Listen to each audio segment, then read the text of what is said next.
First speaker for the Women Disruptors, started her career at McKinsey and Company. She moved to AQR Capital, one of the world's largest systematic asset managers, as Edge fund manager. She also had a stint with Forefront Capital, which was acquired by Edelweiss. In her spare time, she is a keen blogger on Twitter and an avid bridge player. Her life story is narrated in the video, The Girl with a Broken Neck, which has garnered over 1.8 lakh views.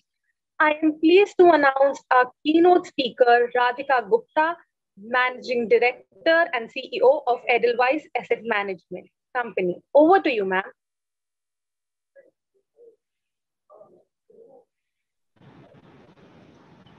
I think you need to allow my video.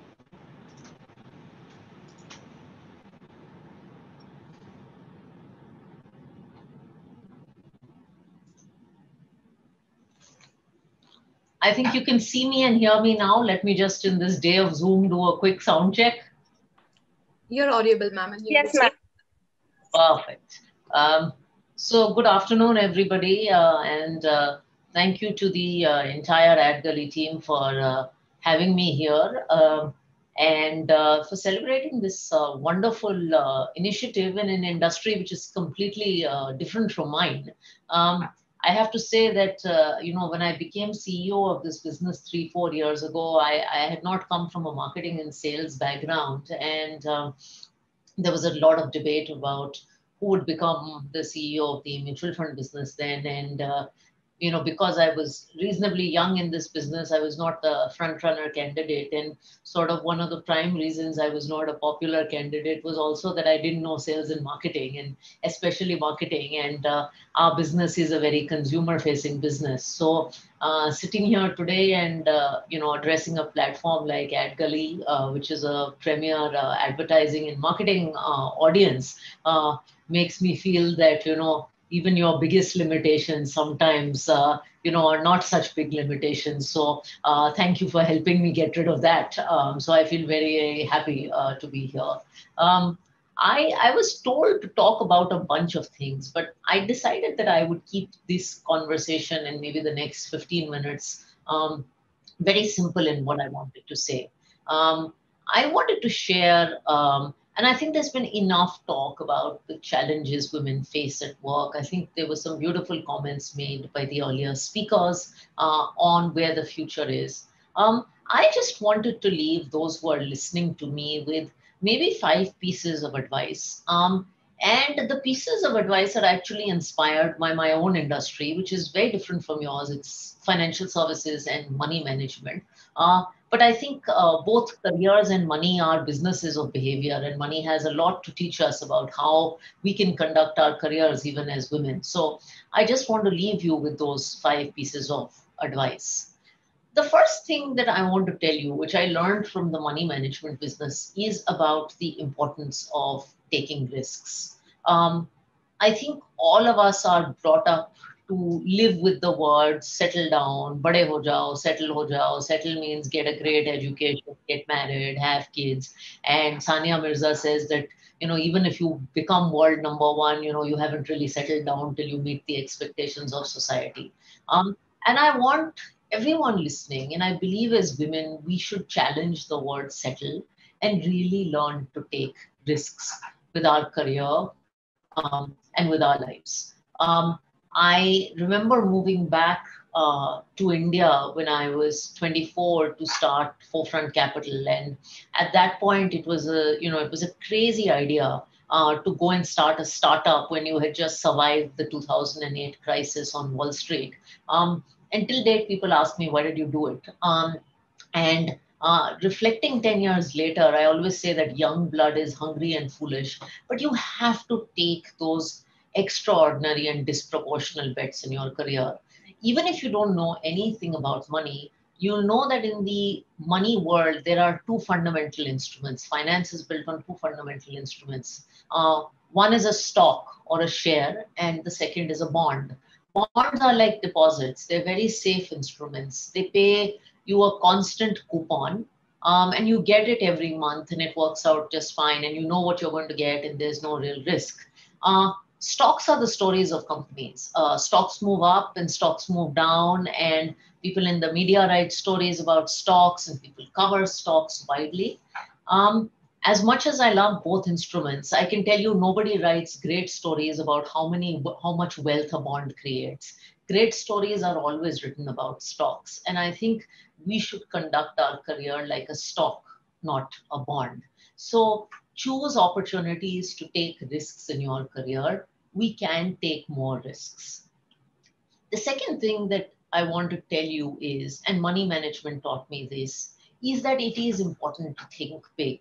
You know, the good thing about the money management industry is that it's one industry where your starting point doesn't matter. You could be a very, very rich individual today, but you could squander all your money, not save it, and end up like a pauper 20 years later in life. And you could be someone who starts and, Google this story later of Ann Shieber. Everybody talks about Warren Buffett. But Google this story of Ann Shieber later. She was a humble income tax officer in the US who just saved money efficiently, invested it, and retired as a multimillionaire, actually leaving a lot of wealth to charity. One of the greatest things about the money management industry is that it doesn't matter where your starting point is. As long as you keep at it, you can actually think really, really big. Um, and I think, and I'll get into trouble for saying this, sometimes Indian women are not taught to be as ambitious as we need to be. And I would tell you to have really, really big ambitions, because if you can think it, you can achieve it. About a year and a half ago, there was a bid for a large government project, which ended up becoming the Bharat Bond ETF, and it became the product that our AMC has become the most famous for, perhaps. And typically in the mutual fund industry that I come from, we have this great caste system. So big AMCs are big and small AMCs are less cool, and you have more respect if you come from a big firm, and you have everything is about the size that you're at. And the belief is that, if you're small in size, then you're small in respect and your aspirations are almost small. I call it our own internal caste system. So we were the smallest out of the 5 mutual funds that were bidding for the Bharat Bond program. And we went to Ministry of Finance as a part of this bid. And while we were in the waiting room, one of these creaky sort of old waiting rooms, someone from another asset management counterpart came to us and said, "What are you guys doing here?" I mean, the look was like, "What are you guys doing here?" And the question was, if you even get this mandate, will you be able to manage it? And I just laughed and I was startled. And I said, you know what? If we get it, I'm sure we'll be able to handle it. And incidentally, we got the mandate that day. And we were a 10,000 crore asset manager then. Bharat Bond in itself is a 30,000 crore program. But because we had the ability to think big and not let our starting point be a function of our ambitions, we could get a quantum leap in life. And I think life gives you these great moonshots. It gives you these occasional opportunities to kind of strike more than you think you're worth. So think really big. The third thing that I want to tell you is that it is important to realize that you will fail. You will do stupid things. You will make mistakes and you will fail. In fact, you'll have tremendous big public failures. And you know what? That is okay. When we moved back from India to India and started out Forefront Capital, we were 3 kids. And we had come back from the US, and anybody who comes back from the US, it gives you a tremendous amount of arrogance. 3-4 years of a Wall Street career give you a tremendous amount of arrogance. And we designed our first sort of product, and I really think it was the rocket science of financial products. And we launched it in, I think, September 2009. And we thought people would be running to give us money. I mean, you've got 3 Wharton educated kids who come back from the US, and I mean, people should be rushing to give you money. Our first product, despite our best intent, was a disaster. Mutual fund companies and asset management companies are defined by the size they manage. I don't know what the advertising equivalent of that is. When companies are 1,000 crores, thousands of crores of assets in size. We started Forefront Capital with an asset base of 25 lakhs. That's the minimum they did. And 1 year later, we were still grappling with having 2 crores under management. And we went through about 2 to 3 years of solid failure in products, in thinking, and a lot of stuff. And I think it happens to the best of people. The strange thing is that we live in a world where you're taught not to embrace your weaknesses and not to talk about your failures. But the fact is, all of us will fail, and we'll fail again and again and again. And it's okay to put your hand up and say, listen, I failed. I think in markets, one of the things that money management teaches you is that markets fall and markets rise. And when markets fall, you can either call it a crash or you can call it a correction. And a crash and a correction is the same thing, but the words are very different. A correction is something that falls, but it's an opportunity to reset and start again. So think of failures in your life not as a crash, but a correction, an opportunity to bounce back.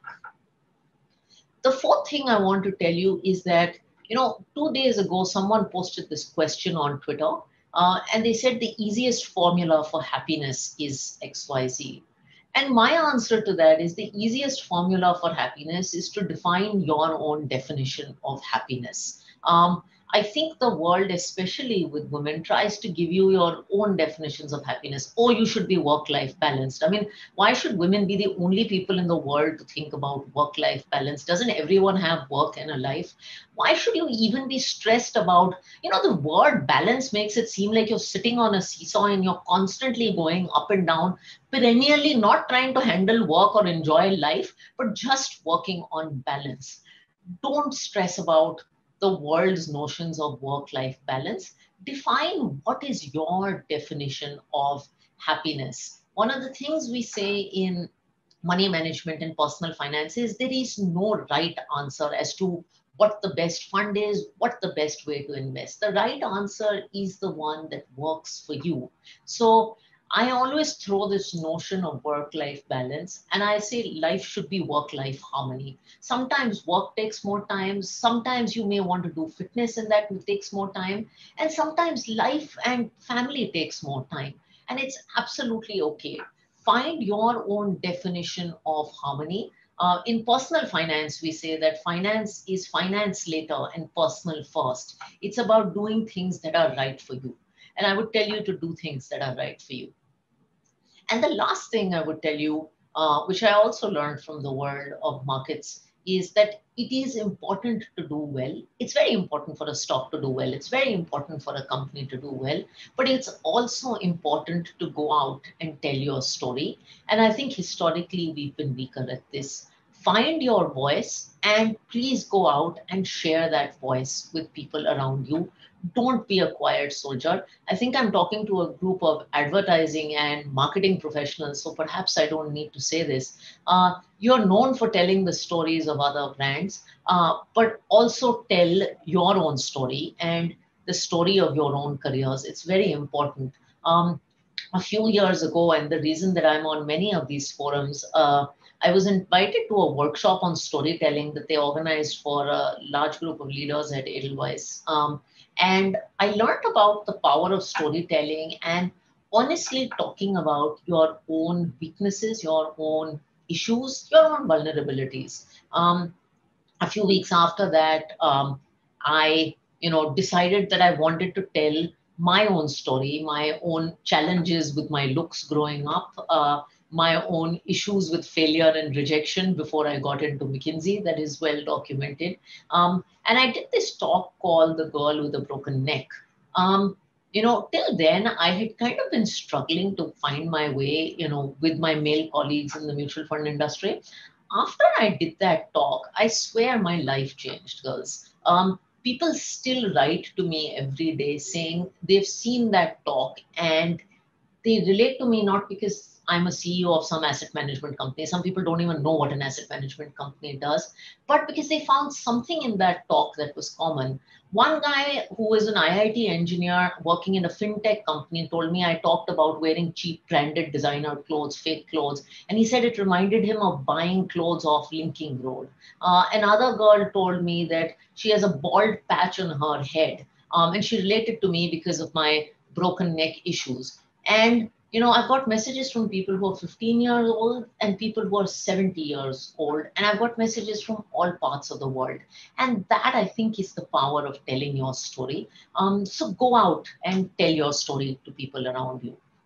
I want to end, and I don't want to take very long, with one of the stories that was very formative when I was growing up. I grew up in a beautiful country called Italy. Rome was where I did high school. And the highlight of Rome, if you ever visit Rome, is the Sistine Chapel.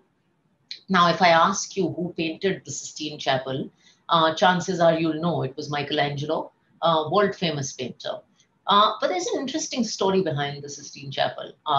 When Michelangelo was asked by the Pope to paint the Sistine Chapel, he actually said no because he was a sculptor. He was not a painter. And he told his biggest rival, Raphael, to go ahead and do this. But the Pope kind of insisted that he did this.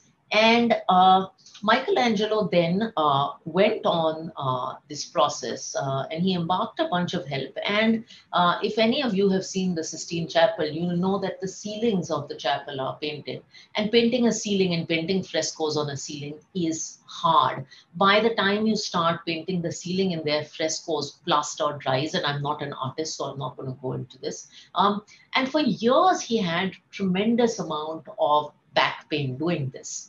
But the final product that he left behind is a masterpiece, and he left behind a story and a legacy.